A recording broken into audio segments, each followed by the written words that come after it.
Shalom, shalom, shalom. Selamat pagi masyarakat iman yang dikasih oleh Tuhan.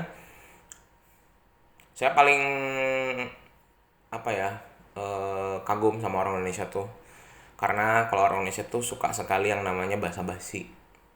Basa-basi misal, contoh ada tetangga. Ini tapi keadaannya kalau di daerah ya, kayaknya sih kalau di tempat-tempat komunitas kecil gitu ya, nggak bisa tuh kayak di kota Jakarta gitu ya, Bandung, Semarang.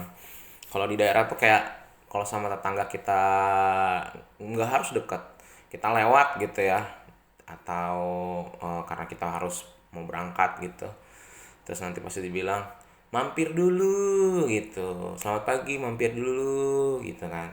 Walaupun sebenarnya basa-basi kan, nggak mungkin kita bilang oh iya saya mampir gitu masuk ke rumah minta makan, enggak kan. Tapi mampir itu bertamu menjadi satu hal yang diperlukan dalam berinteraksi dan berelasi dengan orang-orang di sekitar. Mampir jadi sebuah tanda bahwa kita itu nyaman dengan orang, dengan relasi itu gitu. Jadi kita ingin bertemu, ingin bercengkrama. Nah, kalau sama manusia aja kita senang bercengkrama, sama Tuhan juga bercengkrama juga harus. Lewat apa? Lewat doa. Sehingga hari ini kita akan berdoa, baca firman, dan sebelum menjalani hari kita mau pemujikan Kidung Jemaat 26. Kidung Jemaat 26, mampirlah dengar doaku. Kidung Jemaat 26, mampirlah dengar doaku.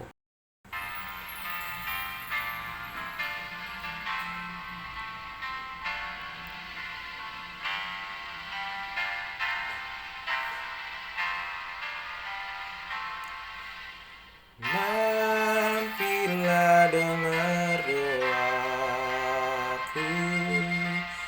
Yesus penebus. Orang lain kau hampiri, jangan jalan terus.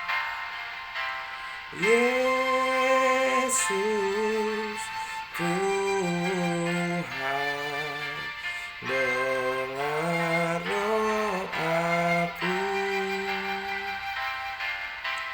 Orang lain kau hampiri, jangan jalan terus.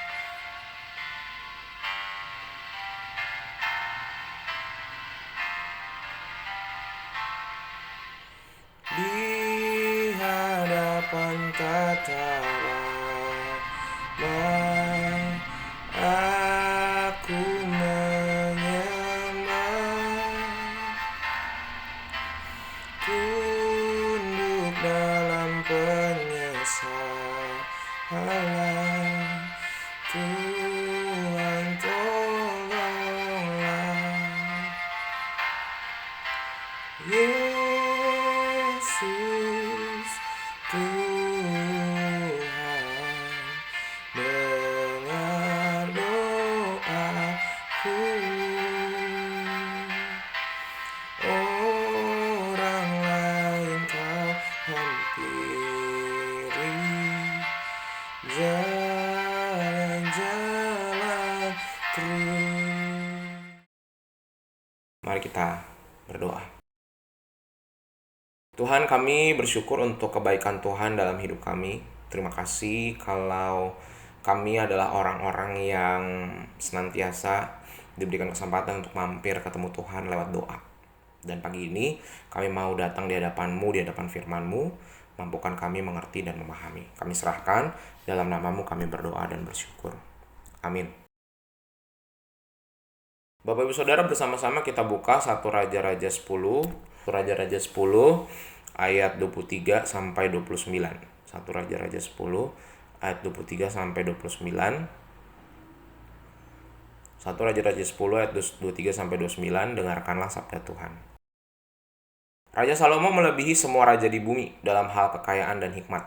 Seluruh bumi berikhtiar menghadap Salomo untuk menyaksikan hikmat yang telah ditaruh Allah di dalam hatinya. Mereka datang masing-masing membawa persembahannya, yakni barang-barang perak dan barang-barang emas, pakaian, senjata, rempah-rempah, kuda, dan bagal. Dan begitulah tahun demi tahun. Salomo mengumpulkan juga kereta dan orang berkuda, sehingga ia mempunyai 1.400 kereta dan 12.000 orang berkuda, yang semuanya ditempatkan dalam kota-kota, kereta, dan dekat raja di Yerusalem. Raja membuat banyaknya perak di Yerusalem sama seperti batu, dan banyaknya pohon kayu aras sama seperti pohon ara yang tumbuh di daerah bukit. Kuda untuk Salomo didatangkan dari Misraim dan Kewe. Saudagar-saudagar raja membelinya dari Kewe dengan harga pasar. Sebuah kereta yang didatangkan dari Misraim berharga sampai 600 shikal perak, dan seekor kuda sampai 150 shikal. Dan begitu juga melalui mereka dikeluarkan semuanya itu kepada semua raja orang Het dan kepada raja-raja Aram. Bapak Ibu kalau perhatikan di jalan tuh, kan kalau di jalan tuh kan ada kayak garis putus-putus gitu ya, putus-putus. Kadang garis warna putih tuh, kadang putus-putus, kadang lurus, nggak putus-putus. Itu kan pembatas antara dua jalur kendaraan gitu ya, yang arah kita dan berlawanan dengan kita. Kalau putus-putus itu berarti jalurnya kalau kosong di sebelah kita kosong, kita boleh nyalip lewat situ. Tapi kalau garisnya lurus nggak ada putus-putus, itu nggak boleh nyalip. Kalau nggak salah ya, betul, kurang lebih seperti itu. Memang garisnya sih tipis, kecil, nggak kelihatan juga kadang-kadang gitu ya. Tapi itu garis setipis itu yang menyelamatkan nyawa orang antara hidup dan mati. Kalau nggak hati-hati, udah tahu garisnya tidak putus, lurus, masih nyalip, nah itu tidak heran terjadi banyak kecelakaan. Nah Bapak Ibu begitu juga dengan sukses dan dosa. Sukses sama dosa itu juga beda tipis. Sama seperti garis tipis di jalan raya.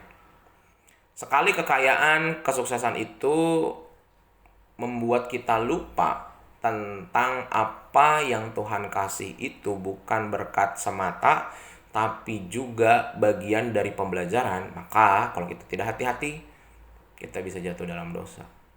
Sekali lagi, Salomo, hikmatnya melebihi segala raja di bumi. Di pasal ini kita tahu. Oh, kekayaannya, ampun-ampunan. Orang-orang sampai berbondong-bondong saking bijaknya, minta nasihat, minta strategi pemerintahan, sampai mereka membawa upeti, sampai mereka bertukar buku dan pengetahuan, sampai Raja Salomo ini luar biasa dikenal bukan cuma di agama Kristen, Yahudi, dan Islam. Semua agama di Timur Tengah, di Eropa Selatan, dan Afrika Utara kenal dengan yang namanya Raja Salomo. Semua memujinya, termasuk bahkan Ratu Sheba. Kalau Bapak Ibu baca di bagian awal pasal ini, Ratu Sheba dari Afrika menyempatkan diri mengunjungi untuk memuaskan rasa penasaran siapa sih Salomo ini. Dan ini menandakan bahwa Salomo itu bukan cuma sekedar berita viral-viral palsu seperti di sosial media yang kadang-kadang kita sudah tidak bisa bedakan mana asli mana palsu, mana hoax mana tidak, mana AI mana asli. Dan ini menunjukkan bahwa Salomo ini sudah di 3 benua, bukan cuma di Asia, Eropa, sampai ke Afrika. Puncak kejayaan dan kesuksesannya. Nah, kejayaan yang meroket ini rupanya tadi berbatas tipis antara kehidupan yang taat sama firman dan kompromi dengan firman. Kalau Salomo, andai kata dia betul-betul ya, walaupun dia dipuja banyak orang, dia dikenal banyak orang, dia tetap setia, punya waktu sama Tuhan yang luar biasa. Kejayaan itu seharusnya tidak akan membuat kerajaan Israel hancur dan terbelah dua. Dan kegagalannya Salomo adalah dia tidak hati-hati dengan batas tipis ini. Padahal kan dia orang bijak ya. Kan yang harusnya kan lucu ya, orang bijak jatuh di dosa-dosa yang tidak bijak, ya kan? Soal harta, soal perempuan itu kan gak bijak ya. Padahal dia punya kebijaksanaan. Karena tadi batas tipis antara kesuksesan dan dosa, antara ketaatan dan kompromi itu 11-12. Dan Salomo ini bisa dilihat bahwa menjadi sosok yang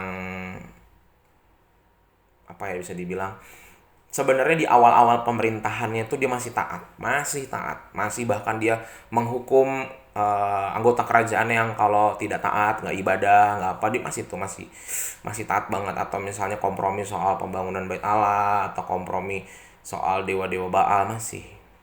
Tapi ketika dia sudah mulai sibuk, nah ini juga nih, kesibukan suka bikin orang lupa sama Tuhan. Dan akhirnya keadaan yang terberkati ini membuat akhirnya Salomo lengah dan melakukan pelanggaran. Dan ini kita bisa lihat bahwa efek fatal dari ketidakhati-hatian Salomo, paradoks, dia mentaati perintah Tuhan tapi membawa dewa-dewa Baal ke dalam kerajaannya. Ini bisa dibilang sebenarnya Salomo mengkhianati gini. Dia menikmati berkat-berkat Tuhannya dong, kan dia dapat semua kemudahan, kemajuan, kehebatan. Bisa dibilang Salomo dibanding Daud sama Saul ya. Israel tuh di puncak, bahkan setelah Salomo nggak ada yang bisa mengalahkan kemegahan Israel pada saat itu. Kerajaan Israel tuh paling terkenal di Salomo. Jadi ibaratnya tanah perjanjian itu yang menurut manusia paling real, paling nyata, susu dan madu, itu zamannya Salomo. Jadi dia dapat janjinya Tuhan, tapi dengan juga nyata melanggar apa yang Tuhan larang. Jangan ada padamu Allah lain di hadapanku. Hukum pertama, jatuh tuh di situ. Nah, Bapak Ibu Saudara, dalam hidup kita juga di minggu-minggu ini bagaimana? Kalau kita sedang mengalami kesuksesan atau keberhasilan, atau jawaban doa terjawab, penyakit sedang disembuhkan, masalah dikasih jalan keluar, ekonomi dapat perbaikan sedikit demi sedikit, hati makin tenang menghadapi masalah. Hati-hati, hati-hati. Batas tipis antara kesuksesan dan dosa, batas tipis antara ketaatan dan kompromi, itu betul-betul tipis, nggak kelihatan. Kita lengah dikit aja, kita lupa Tuhan, kita lengah dikit aja, percayanya Tuhan kita tidak taruh sepenuhnya, maka dosa itu sudah mengintip aja. Tinggal tunggu dia kapan kita jatuh, kapan kita lepas gandengan tangan Tuhan, karena kita merasa udah oke, sudah merasa ini baik-baik saja, ini masa damai dan masa kejayaan hidupku, akan jatuh. Nah, semoga hari ini kita nggak ada yang jatuh ya. Semoga nih, nggak mungkin jatuh lah, hidup saya lagi susah bentar.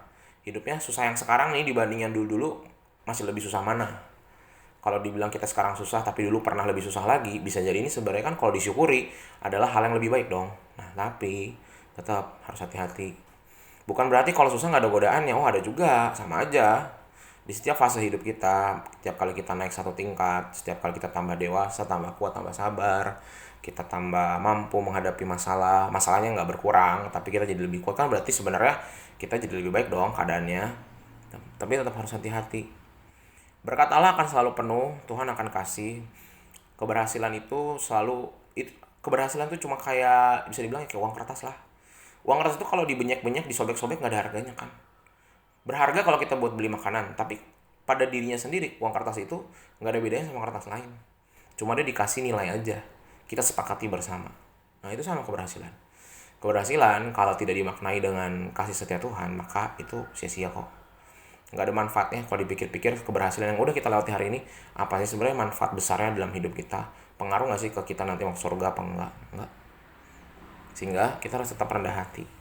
Kita harus lihat bahwa dalam hidupnya akan ada paradoks, hal yang bertentangan.